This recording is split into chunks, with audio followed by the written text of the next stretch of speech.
সবাইকে জয় যিশু, praise the Lord. আজকে আমি লুক 23 অধ্যায় 26 থেকে 43 পদ আলোচনা করব। লুক 23 অধ্যায় 26 থেকে 43 পদ। পরে তাহারা তাহাকে লইয়া যাইতেছে। ইতিমধ্যে সিমন নামে একজন কুরিনীয় লোক পল্লীগ্রাম হইতে আসিতেছিল।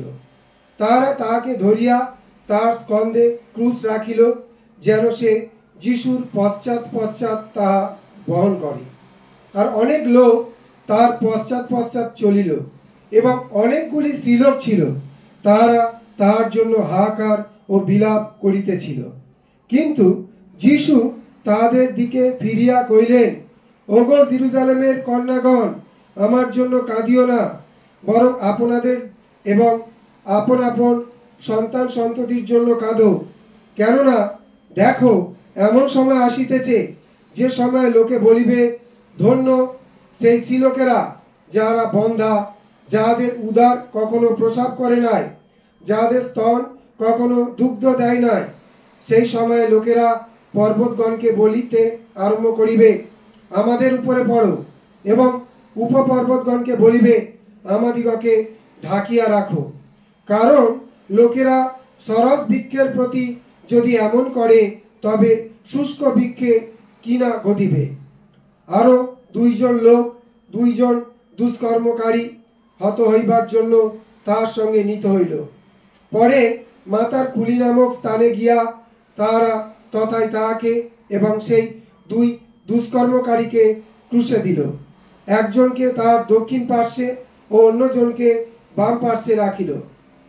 তখন যিশু কহিলেন, পিত, ইহাদিগকে ক্ষমা করো, কেননা ইহারা কি করিতেছে তা জানে না। পরে তাহারা তাহার বস্ত্রগুলি বিভাগ করিয়া গুলিবাট করিল। লোকসমূহ দাঁড়াইয়া দেখিতেছিল।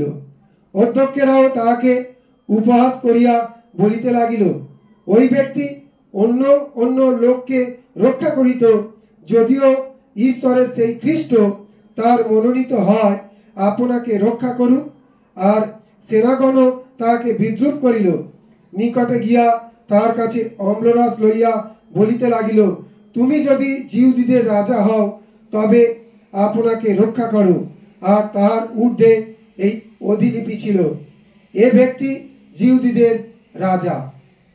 আর যে 2 দুষ্কর্মকারীকে ক্রুশে টাঙানো গিয়াছিল, তাহাদের মধ্যে একজন তাহাকে নিন্দা করিয়া বলিতে লাগিল, তুমি নাকি সেই খ্রিস্ট, আপনাকে ও আমাদিগকে রক্ষা করো। কিন্তু অন্যজন উত্তর দিয়া তাহাকে অনুযোগ করিয়া কহিল, তুমি কি ঈশ্বরকেও ভয় করো না? তুমি তো একই দণ্ড পাইতেছ, আর আমরা ন্যায়সঙ্গত দণ্ড পাইতেছি, কারণ যা যা করিয়াছি তাহারই সমুচিত ফল পাইতেছি। কিন্তু ইনি অপকার্য কিছুই করেন নাই। পরে সে কহিল, যিশু, আপনি যখন আপন রাজ্যে আসিবেন, তখন আমাকে স্মরণ করিবেন।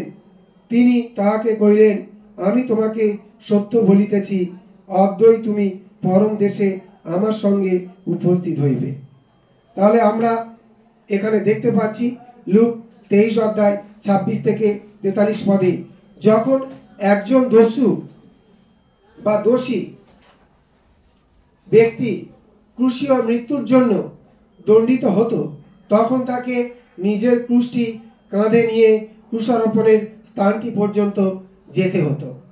যখন একজন দস্যু বা দোষী ব্যক্তি ক্রুশীয় মৃত্যুর জন্য দণ্ডিত হতো, তখন তাকে নিজের ক্রুশটি কাঁধে নিয়ে ক্রুশারোপণের স্থানটি পর্যন্ত যেতে হতো। ক্লান্ত অবসন্ন খ্রিস্ট সারা রাত্রির মানসিক ও শারীরিক যাতনায় তিনি ভগ্ন দশায়। শারীরিক ক্ষমতা তার আর ছিল না ভারী ক্রুশকাষ্ঠটি বয়ে নিয়ে যাওয়ার। কুরিনীয় সিমন এসে সেই ক্রুশটি বয়ে নিয়ে চললেন। ক্লান্ত অবসন্ন খ্রিস্ট সারা রাত্রির মানসিক ও শারীরিক যাতনায় তিনি ভগ্ন দশায়। শারীরিক ক্ষমতা তার আর ছিল না ভারী ক্রুশকাঠটি বয়ে নিয়ে যাওয়ার। কুরিনীয় সিমন এসে সেই ক্রুশটি বয়ে নিয়ে চললেন। তার অন্তর রোমীয়দের প্রতি ঘৃণায় পূর্ণ হয়ে গেল। তার অন্তর রোমীয়দের প্রতি ঘৃণায় পূর্ণ হয়ে গেল। সিমন প্রভুর ক্রুশটি নিজের শক্তিতে বয়ে নিয়ে যেতে চাইলেন। এখানে আমরা দেখতে পাচ্ছি যে সিমন প্রভুর ক্রুশটি নিজের শক্তিতে বয়ে নিয়ে যেতে চাইলেন, কিন্তু সেই ভারী ক্রুশ কাঠটি বইবার ক্ষমতা যেন তার আর রইল না। প্রভু যিশু সিমনের দিকে দৃষ্টিপাত করলেন। প্রভু যিশু সিমনের দিকে দৃষ্টিপাত করলেন। তার দৃষ্টি যেন সিমনকে সেই ক্রুশ বইতে এক অপার শক্তি জোগালো। প্রভু যিশুর দৃষ্টি যেন সিমনকে সেই ক্রুশ বইতে এক অপার শক্তি জোগালো। আমাদের প্রতিদিনের জীবনে যে দায়িত্ব বহন, সমস্যা সহনের ব্যথা তা সহ্য করার জন্য প্রয়োজন প্রভুর এক কোমল দৃষ্টি। আমাদের প্রতিদিনের জীবনে যে দায়িত্ব বহন, সমস্যা সহনের ব্যথা তা সহ্য করার জন্য প্রয়োজন প্রভুর এক কোমল দৃষ্টি। তার দৃষ্টি আমাদের শক্তি, সাহস ও প্রেরণা যোগায়। প্রভু যিশুর দৃষ্টি আমাদের শক্তি, সাহস ও প্রেরণা যোগায়। প্রভু যিশুর দৃষ্টি আমাদের শক্তি, সাহস ও প্রেরণা যোগায়। আজকের পাঠে আমরা দেখতে পেলাম অন্যতম আরেকটি বিষয় হলো প্রভু যিশুর ক্ষমার বাণী। প্রভু যিশুর ক্ষমার বাণী। সারা রাতের অত্যাচার, মানসিক অবমাননা ও নিপীড়িত হওয়ার পরেও প্রভু যিশু অত্যাচারী, উদাসীন, স্বার্থপর মানুষের উদ্দেশ্যে ক্ষমা উচ্চারণ করলেন। এখানে আমরা দেখতে পাচ্ছি সারা রাতের অত্যাচার, মানসিক অবমাননা ও নিপীড়িত হওয়ার পরেও প্রভু যিশু অত্যাচারী, উদাসীন, স্বার্থপর মানুষের উদ্দেশ্যে ক্ষমা উচ্চারণ করলেন। যখন আজ এক ক্ষমাহীন মানসিকতা আমাদের মধ্যে তিক্ততা তৈরি করে চলেছে, প্রভুর ক্ষমার হৃদয় যেন আমাদের তিক্ততা স্থানে ক্ষমার স্রোত বইয়ে দেয়। যখন আজ এক ক্ষমাহীন মানসিকতা আমাদের মধ্যে তিক্ততা তৈরি করে চলেছে, প্রভুর ক্ষমার হৃদয় যেন আমাদের তিক্ততার স্থানে ক্ষমার স্রোত বইয়ে দেয়। এর জন্য প্রভুর কাছে হৃদয়কে পুরোপুরি আমাদেরকে অর্পণ করতে হবে। প্রভু যিশুর শেষ জীবনের ছোঁয়া দুই দস্যুর মধ্যে একজনকে আপ্লুত করলো। আমরা এখানে দেখতে পাচ্ছি যে প্রভু যিশুর শেষ জীবনের ছোঁয়া দুই দস্যুর মধ্যে একজনকে আপ্লুত করলো।